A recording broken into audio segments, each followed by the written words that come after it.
He's not a bat, he's a man who fights crime. And we're gonna watch him fight for a minute at a time. With John and Niall and a guest who doesn't rhyme. It's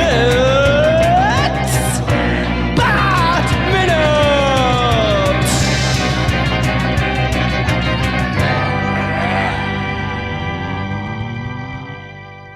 Hello, and welcome to another week of Bat Minute Forever, the podcast where we go to work, boys!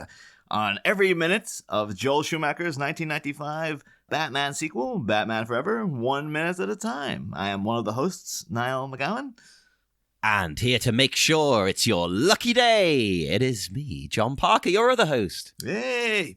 And we have a returning guest again this week. I forgot to actually ask Jack how you wanted to be introduced, but I'll just say author, comic book aficionado, big Batman fan, Jack Harvey. Yep. Comic book writer now as well. Don't forget that. Yeah, of course. In the most minor way possible. So I'm not writing for Marvel yet or anything like that, so don't get too excited. Give it a couple of weeks, you know. Also, really off-brand introduction there. I should have said writing for DC, of course. What a mistake. But never mind, we'll just have to roll with that. That's just like, if you had been writing for Marvel, you would have been just kicked off the show. It would have been, get the hell out. We don't want your sort round here. But today, we're here to talk about minute 40 of Batman Forever. Minute 40 begins with Two-Face looking at some Graysons in ascent, and it ends a minute later with Two-Face gazing at some Graysons in rapid descent. So you can tell what happens this minute pretty much. It's up and down, one could say. I think this whole week is like it's like a culmination of everything that Batman Forever kind of is. In that, well, for me personally, in that, like, it's a slow motion descent. Is that what you're trying to say? No, I was actually going to be more complimentary than that. I was going to say, like, it's something that's very blatantly harking back to the 1960s Batman, because it's got a raging reference at this point. But it's also coupled with some very bright but bizarre visuals, and it's also quite well done. I actually think this whole sequence of not to spoil it, but the death of the Graysons, this whole week, basically, is actually like a really well done bit of drama. So it's like, it's taking something very silly, acknowledging that, playing up the silliness of it by like having it really carnival-esque and bright and vibrant and stuff, but also taking it seriously enough that it actually has an impact.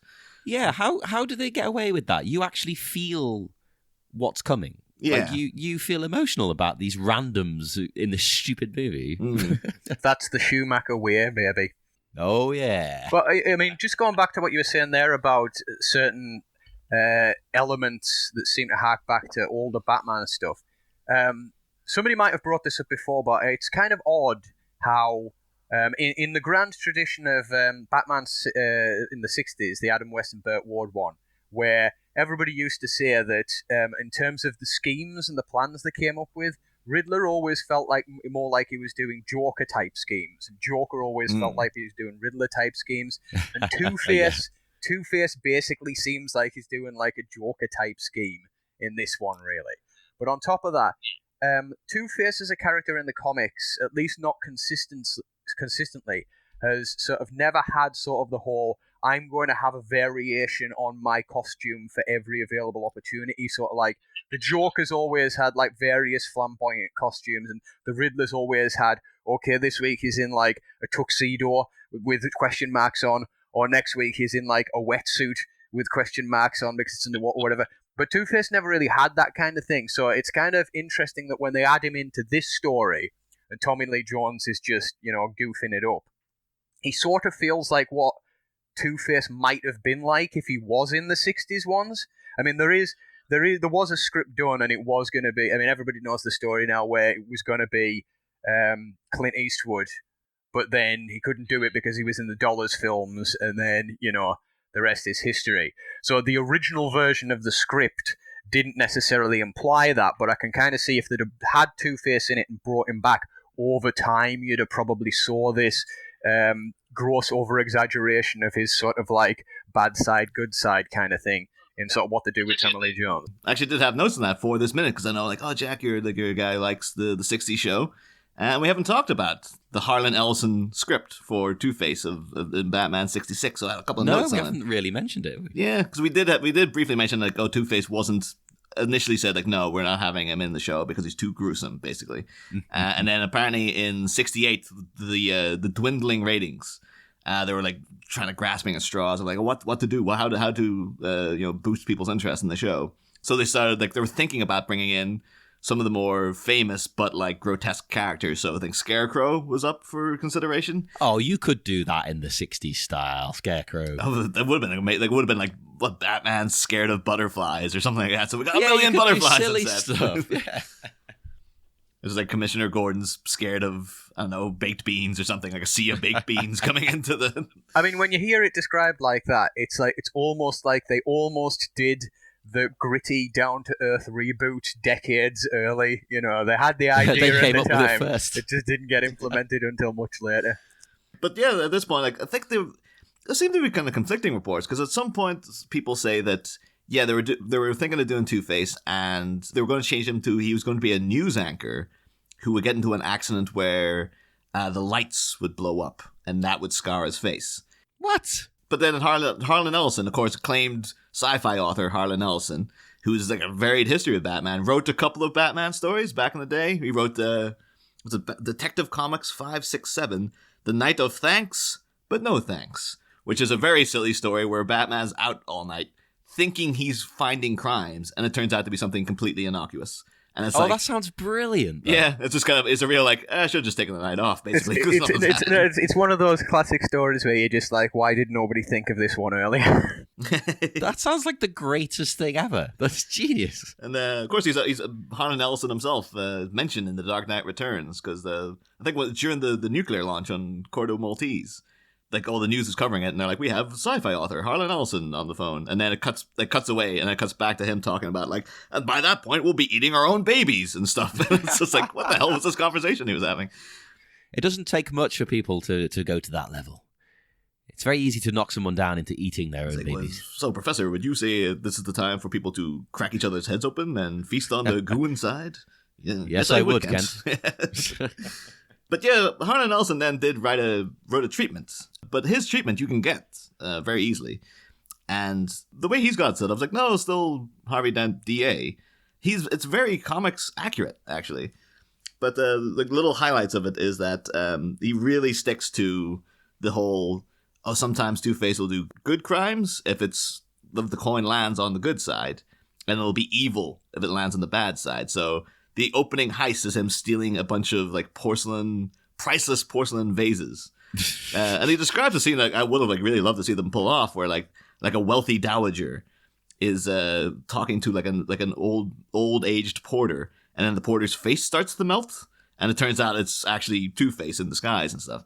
Oh, that's cool. But yeah, so Batman's called in. It's like, oh, Two-Face stole all these porcelain vases, and then two Saint Bernard huskies come in with double the amount of porcelain vases, double the amount of priceless porcelain vases, because Two-Face is just like, oh, no, I'm on the good side, so I'm giving back double the amount. There's also, like, apparently throughout it, he would have done schemes like he would rob the box office during a double-header baseball game, because double.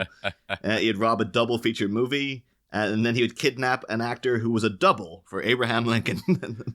Stuff this like all sounds amazing. Like, this could have really worked. To what degree because I haven't seen it, so you can mark me down as a band fan if you like, but they did do an animated adaptation with William Shatner as Two-Face, didn't they?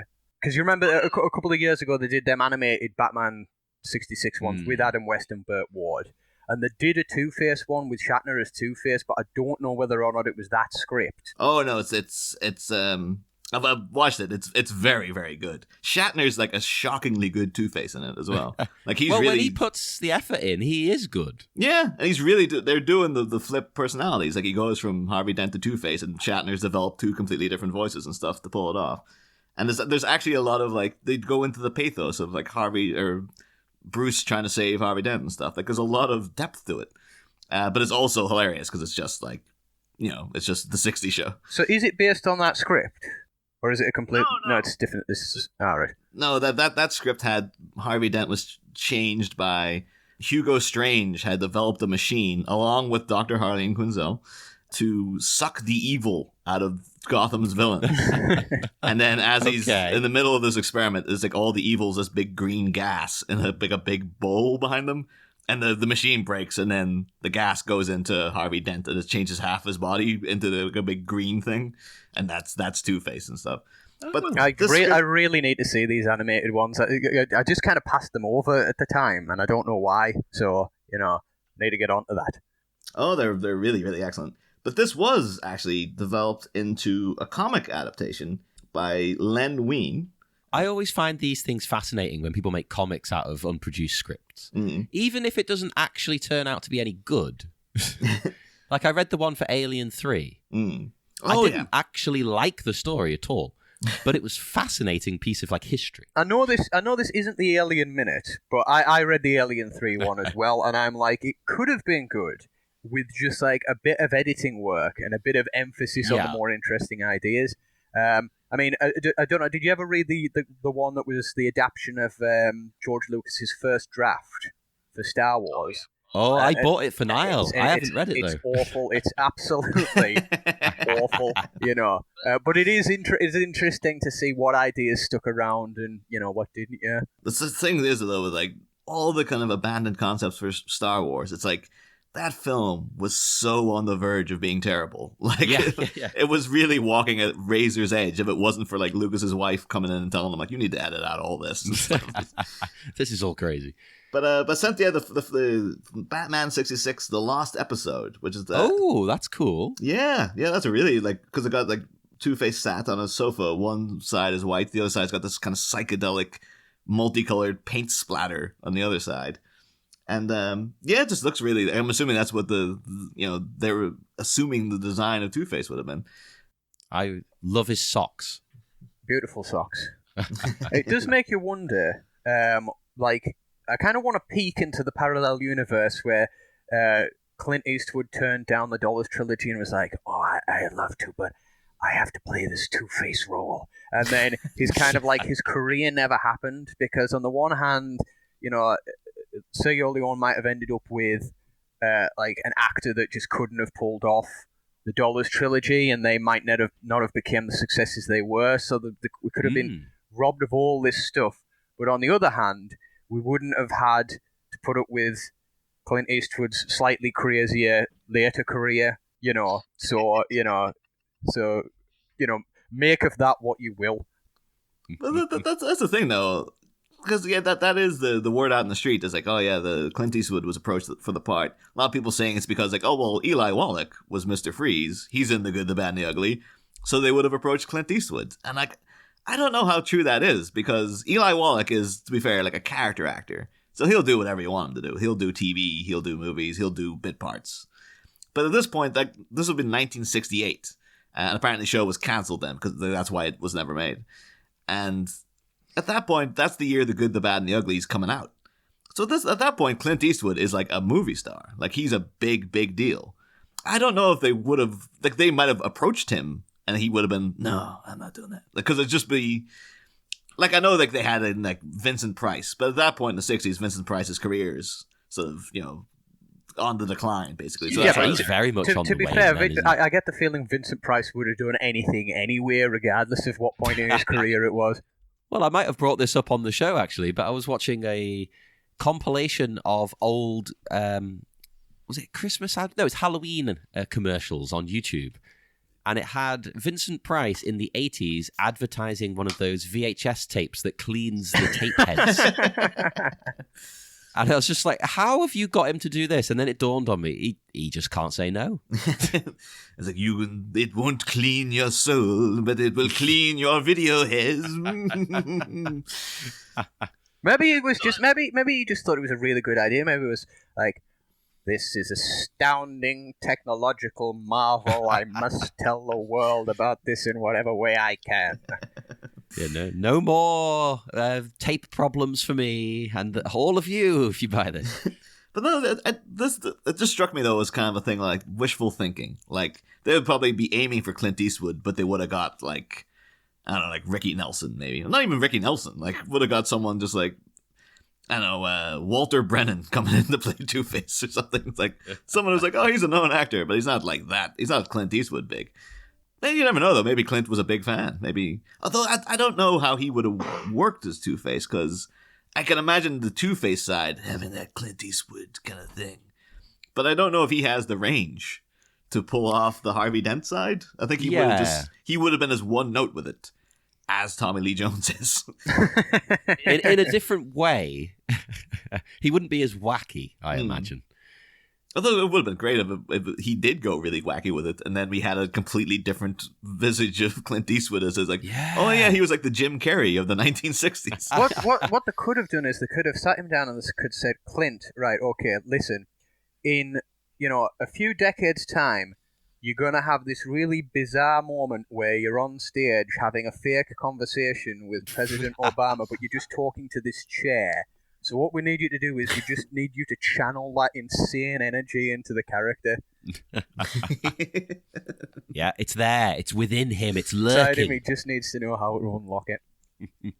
He just needs a chair. Just needs a chair, yeah. An empty chair of like Two-Face thinking he's talking to Batman, like, I'm gonna get you someday, Batman. And Batman was outside like, the poor man has gone completely insane. There you go. Problem solved. We've done it.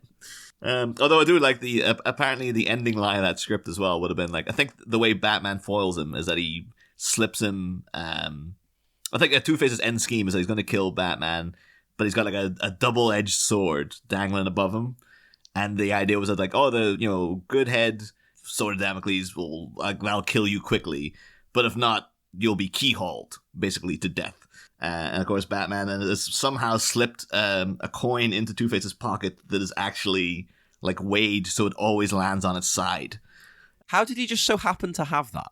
Oh, I think it's just he works out how Two-Face's psychology works. Because that's every episode of the Adam West World Batman, isn't it? He just happens to have that's true. Something that's going to get him out of it. Conveniently, yeah. Like there's a little thing in it throughout, because him and Robin are trying to work out like how do you anticipate what Two-Face is going to do next. So he goes to the Bat computer to basically work out chance, like things that people have been doing in Vegas for years of trying to cheat the system and stuff like that. And it says that through the Bat computer, he puts in all the data on Two-Face's crime spree using the Heisenberg principle of indeterminacy, von Neumann's game theory, and the regular table of statistical probabilities. Not to mention some vital information from Spunky, a gambler of their acquaintance with an almost eidetic memory for gambling odds. They run the information through the computer. A card counter. Yeah, basically. This is like, oh, how do you work out what way a coin is going to be flipped? Basically, it's like, it's a thing that's physically impossible because it's just entirely up to chance. But of course, Batman can do it through the Bat computer. But the final line of it was, the coin always lands on its side, so Two-Face just kind of gives up. And then Batman's like, oh, Two-Face has been taken out of circulation, but for how long? It's just like, oh, circulation like a coin. I get it. We should probably talk about the minute. Oh, yes. Of course. So Two-Face calls in his boys to go to work. And then we see Nigma is watching this like a TV show. I find that very peculiar. They're hardier people in Gotham City. They can handle more than the average American citizen. Yeah, we're all too soft now. But that's one thing, actually, Jack, because knowing you as a comic book fan, you might be interested in this factoid. That, well, the thing is, like as we covered in previous weeks, the original Bachelor draft of the script, Edward Nygma wasn't watching at home. He was actually at the circus. And he was stalking Bruce Wayne, and he knocked out a leprechaun and stole his outfit, and that's how he gets the Riddler outfit. And by just following Bruce Wayne around, pretending to be a leprechaun. But also in that script, his name isn't Edward Nygma. But what's the thing? I suppose you probably would be quite a supporter of the name Edward Nygma because like you seem to lean into the silliness of the comic. Yeah, I don't mind them changing the names sometimes, but it's like it kind of depends, like, because obviously for example in Black Panther, Killmonger is actually his surname in the comics, whereas in the film, they change it so that's a nickname that he accumulates during his time in the CIA and all that kind of stuff.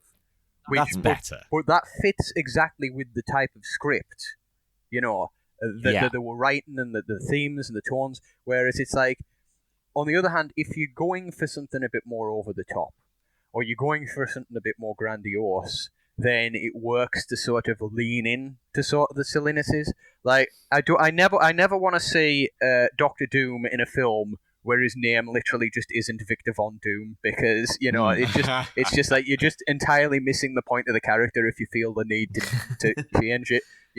So it's situational. Personally, I kind of feel like Edward Nygma is just enough kind of like outside the line that you can get away with, or it's just Enigma, I kind of feel like it's one of those ones where, you know what, it's not impossible that somebody with that name would also kind of randomly just end up as a supervillain with puzzle-themed gimmicks. Oh, you're not going to like the name in the draft, then? Yeah. Within the original draft, his name was Lyle Heckendorf. Oh god, that's bad. Like it's not. It's like they couldn't even pick something that like vaguely sort of like jumps out at you, but not too much. Like it would have been bad if it was just really boring and forgettable, like Joseph Kane or something like that. But that's also sort of like, if you're gonna give them a slightly over the top sounding name, you might as well just go for the Edward Nygma thing, Yeah. What's the point in going halfway? Yeah. That's just, imagine now one of our listeners, Joseph Kane, just like, hey, screw you, Jack Harvey. Accidentally started a supervillain origin story through a podcast. Dun, dun, dun. The first ever supervillain born from a podcast. Oh, believe me, it won't be the first. I guarantee you there's probably about 20 of them out there by now. Anyone who's listening to the Alex Jones show, it's like any one of them could have been launched into God knows what kind of lifestyle. No, I agree, though. Like, you either go the whole hog or make it really, really plain. You don't pick a bonkers, weird, crazy name that isn't a stupid pun. We do have like the briefest of flashes of Nygma watching from home. Really, really having the time of his life taking this in. And there's still so much. I've only really noticed it minute by minute, but there's so much going on with Jim Carrey's mouth in this movie. Like, it's really like, when he's doing, I'll make you understand. Like, you can't help it. Your eyes are just drawn to his mouth. Maybe he was like, man. It could have been just like, Batman's all about the mouth, right? Maybe if I do a good job, they'll get rid of this Val Kilmer guy, and I can be Batman. Oh yeah, everybody wanted Jim Carrey as Batman. Hey. I don't know. Could have worked. Like, I mean, they nearly had Nicolas Cage as Superman at one point, so Yeah, around this time as well. That still baffles me as well. When you see him in the suit, you're just like, who thought this was a good idea? He doesn't look anything like Superman or any version of Superman you would ever imagine. Lois! He would have done a good Lois, though. He would have done a good screaming people's names. Oh, God, yeah. With some dramatic I music would be in the biggest background. fan of that movie if it existed, even though it shouldn't exist. I was just wondering, because he would have to do like the two different parts of Clark Kent and Superman. Because there's no way he wouldn't do one of them crazy. Like, it would either be like a tick-ridden, it's like borderline schizoid, like Clark Kent, who's just really overly, got so many friggin' little tawdry quirks. He could open his own tawdry quirk shop in the Daily Planet.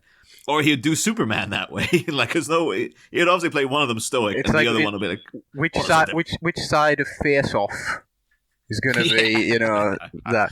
And on an interesting note, Face Off, Two-Face, just working it back around. Oh, yeah. Everything's connected. But just Jim Carrey's teeth. I think he has got like stuff stuck in his teeth in this shot as well. That's not just he's eating. But it just seems like that would have been a moment of Carrey. Like, just give me a minute. I want to get these bits of popcorn pushed through my teeth so you can see them and stuff. Because he would just be like, "Oh, it'll be funny, right?" And I guess Schumacher's like, All right, go right ahead. It kind of makes him look even more of a dweeb. Which we've had enough scenes of that already, to be honest. We don't need more, but there you go. On the verge of mentioning Mountain Dew again, aren't you, John? You're just desperately looking for that Mountain Dew sponsorship for this season. Well, I mean, to be honest, you already had Edward Nygma as a video game designer in the cartoon series. So, like, you could do a modern interpretation where he's sort of like, what's the Skyrim names guy? Todd Howard, that's who I was thinking of. Todd Howard, with his 17 different versions of Skyrim. Do the new interpretation of the Riddler, but like as a Todd Howard-style video game developer who's just like, and we're re-releasing this game we've released as a special edition for the 50th time! And everybody in the audience cheers, you know. That would work. I'd like that. And then it turns out this 50th special edition he's been biding his time to eventually perfect the mind control technology to finally get it out there. Hell yeah, let's do it. But of course, at this point, the thing that you were talking about, like all the blatant references to the '60s show within this, the biggest one, of course, is the giant spherical bomb that has been hoisted above the circus. Some days you just can't get rid of a bomb. Exactly. Again, throughout the rest of this week, is like, well, Dick Grayson is essentially taking out this bomb in much the manner that Batman was trying to in that, like just carrying it around, hoping to throw it into the sea. You're hoping you can throw it anywhere, basically. Yeah. Like, I don't know. But talk about that next minute. But you do see Bruce here, like, swinging into action and taking out the goons who are attacking the circus. The one guy stepping up, like, Bruce Wayne gets in. How many other people? Is there no security? There was no one else, but like, I guess I better step up. This random rich guy in a tuxedo is managing to take out all these goons by himself. Well, that's what baffled me, right? If he was joining in with security and helping them, you'd be like, okay. But just Bruce solo doing this, isn't that a tad revealing of his double life?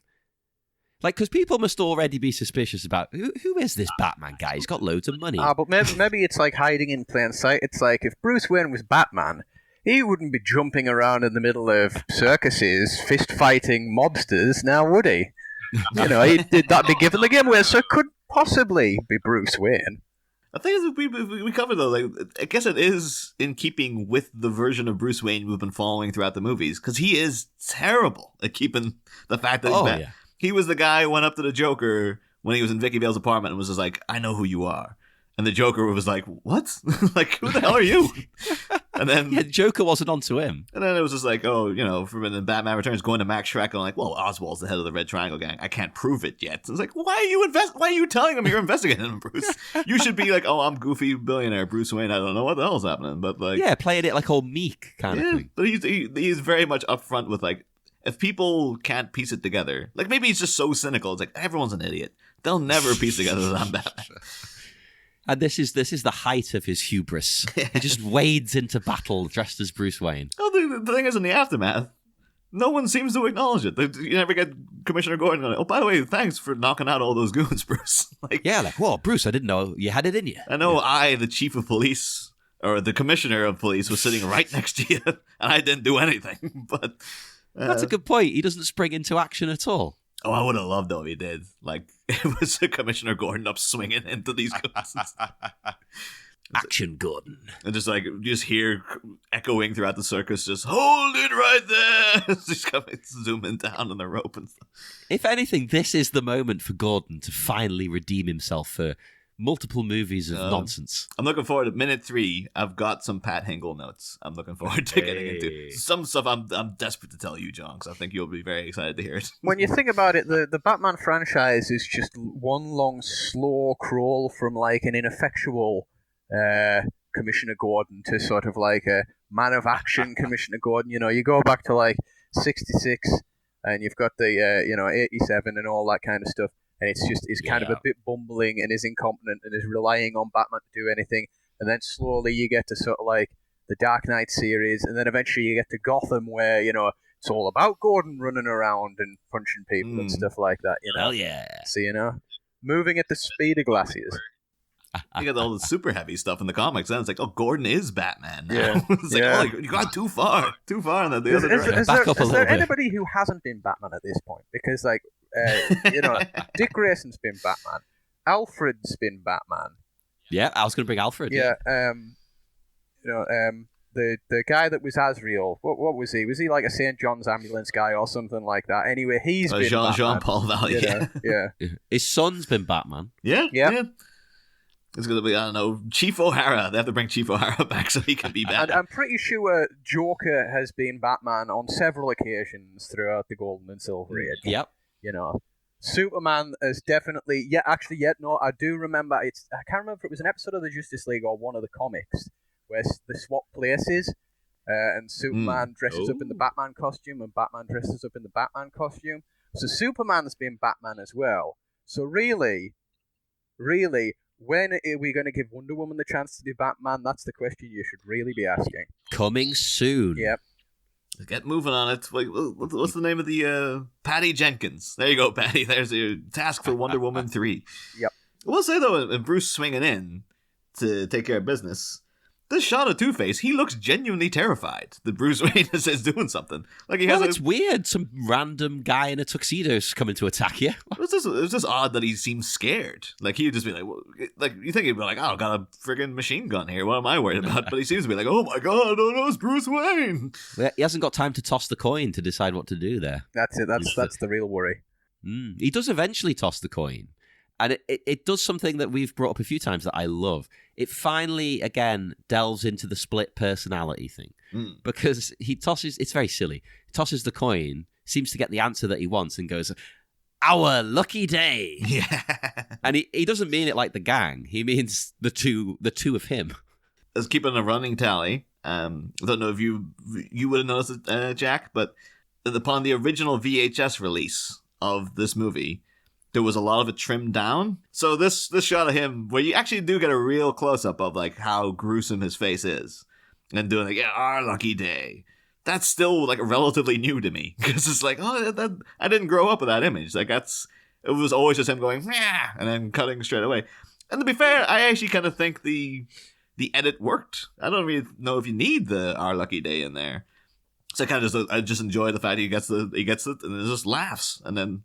You know what's going to happen. So yeah, you get the impression that it's gone the way he wanted. Although, as we've established, this Two-Face doesn't care. If it doesn't go the way he wants, he just does it again.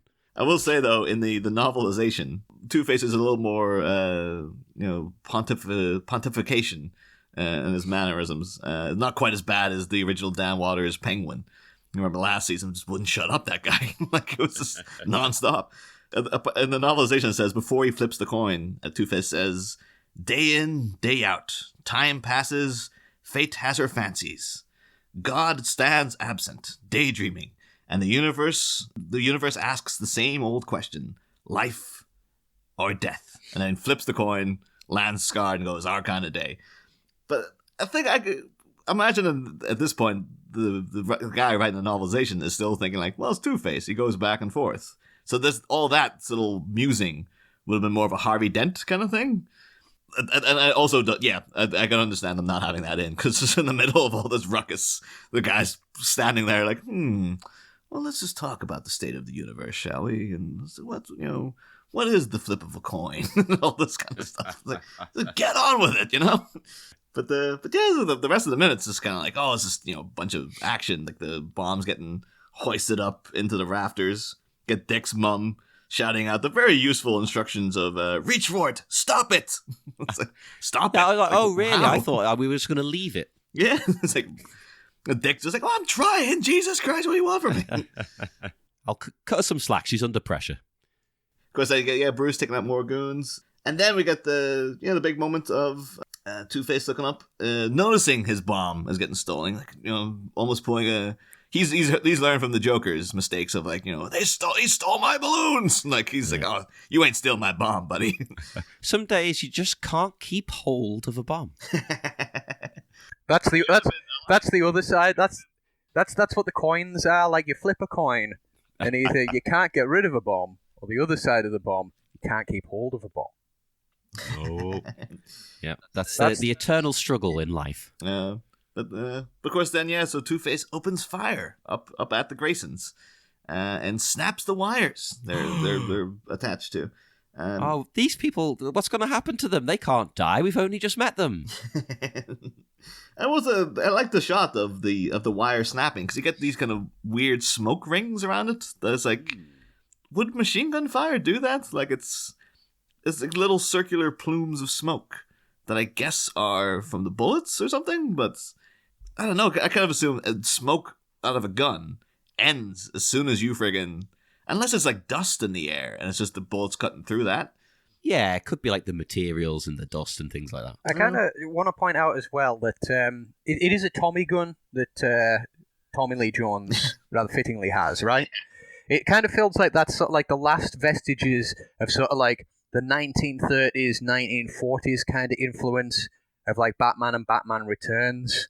Because from like this point onwards, the Gotham City feels more like something out of Blade Runner or like Cloud City at points, I find. So it's kind of like the elements are sort of like going away to something more punky and, sort of like very neon, especially in the next film, which is just, neon up the wazoo.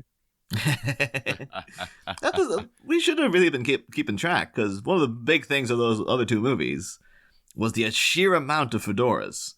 And I don't think there's been a fedora in this movie yet. Like, I should have been keeping an eye on. It's like, I think Gordon's wearing one when he leaves off Dick. But that might be the sole fedora of this movie, which is a thing that was such a fashion icon of the previous two films. As it's like Joel Schumacher came in, that was his pitch to Barbara Ling and Bob Ringwood. He just came into a blackboard, drew a fedora, and then just put a big X through it. And that was his sole instruction. And just waltzed back out again. That's all you need to Joel do. Schumacher, your crimes against fedoras must be answered for. But yeah, because, this minute very much leads into the action of the next minute.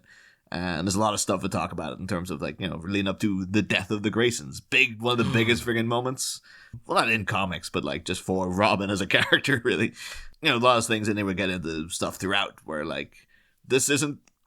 there's stuff we can talk about next episode, I think. Yeah, we'll get to it. Save it. But at this point, Jack, the thing we started this season is that we pose riddles to the guests and John to see if two heads combined can scratch their heads sufficiently enough to answer a riddle. So here's one. I get a lot of these from my niece. And one she posed to me the other day, was Mr. Red lives in a house. What color are its walls? So you just answer that now. Like, what would you assume? White. Red. Yep. So Mr. Blue lives in a house. What color are its walls? Blue. Mr. Green lives in a house. What color are its walls? Green. No. And therein lies the riddle. What? Why aren't the walls of Mr. Green's house green? Because he lives with Mr. Red. No. Because green's not a primary colour, and it's got something to do with colour mixing. Well, maybe I should phrase it a different way. So, Mr. Red lives in the red house. Mr. Blue lives in the blue house. Mr. Green lives in the green house. What color are its walls? They're glass. Yeah, there you go. That's that's the giveaway. I've never got these riddles right. That's the first time. I think you did get one, John. You think you got the one appropriate enough? It was the one with the coin. It was like, I have a head and a tail, but I have no body and all that stuff. I think you were the first. You were like, oh wait, it's a coin, like very excitedly. But that was like 7 or 8 weeks ago now. So yeah, that's it. It's been a long stretch. Yeah, I felt like the way I had to phrase that though, because me and my brother were always like, because my niece always messes up the telling of these riddles, and I was slightly worried that did I mess up the telling of this riddle? Maybe I should rephrase it. But then in the rephrasing, no, I think the rephrasing gave it away. Yeah, well, maybe it should have been just the way I said it originally. But yes. Anyway, so that was this week's Riddle Me This. Oh, I can't believe it's been got on day one. I can't wait for the next one. Well, we'll head off into the dark night. Jack, would you like to tell people where they can find you online if they want to check out any of your stuff? Yeah, so my website where I'll post all my updates is that's E for Echo, L for Lima, jackscomicsblog.blogspot.com, All my up-to-date stuff's on there. You can follow me on Twitter at EL_Jackington. My most recent project has been a comic book about John Paul Jones, father of the American Navy, and the only point in history where the Americans attacked British soil during the War of Independence. It's on sale in and around Cumbria and Scotland at the moment. I'm currently working through distributors, so keep an eye out. But I'm also going to see if I can get a digital version available to buy in the new year as well. So any updates in that regard will be on there. Hell yeah, that sounds amazing. Yeah. As a history buff myself, I'm very interested in this. Hell, I'm going to buy that. The thing is, like, I had no idea. Like, John Paul Jones, I had no idea the bass player from Led Zeppelin was that old. Well, Yes. it's just so many layers to it. So many layers. Multi-talented. I was saying that guiltily too, because I know Jack's told me about this comic before, and I made exactly the same joke at that point. Like, hey, it wasn't on air, so it was that good. I'm salvaging it. I was going to say, if it's not on air, it doesn't count. If these mics aren't rolling, or whatever term you want to use for a mic, then it doesn't count. I was really hoping you were going to think of a rhyme there, because I was scratching my head like, if these mics aren't rolling, it ain't Nolan. Well, it ain't Nolan. Yep, definitely. It's Schumacher. Yeah. And join us again on Wednesday for more of wonderful Schumacher's amazing artworks. I'd say, John, that was a good save. It was a good save. And come and talk to us on Facebook at the Bat Minute Listeners Cave, or send us a tweet at Bat Minute, and subscribe to our Patreon. You get loads of stuff. Loads. Especially this month. We've been a bit overboard. Well, as of recording this month. Hang on, this is going to release in ages. Delete that. But yeah, do check out the Patreon, and we will see you again on Wednesday. Next time, Death of the Family. The bomb ain't buoyant and blows up in the bay, as a beleaguered boy wonder blocks everyone from being slayed. But as the heroic acrobat returns to the three rings of sin, what dynasty devastation is laying in wait for him? Find out on Wednesday. Same Bat Pod, different Bat Minute. Ba-da-da, ba-da-da-da-da-da-da-da-da.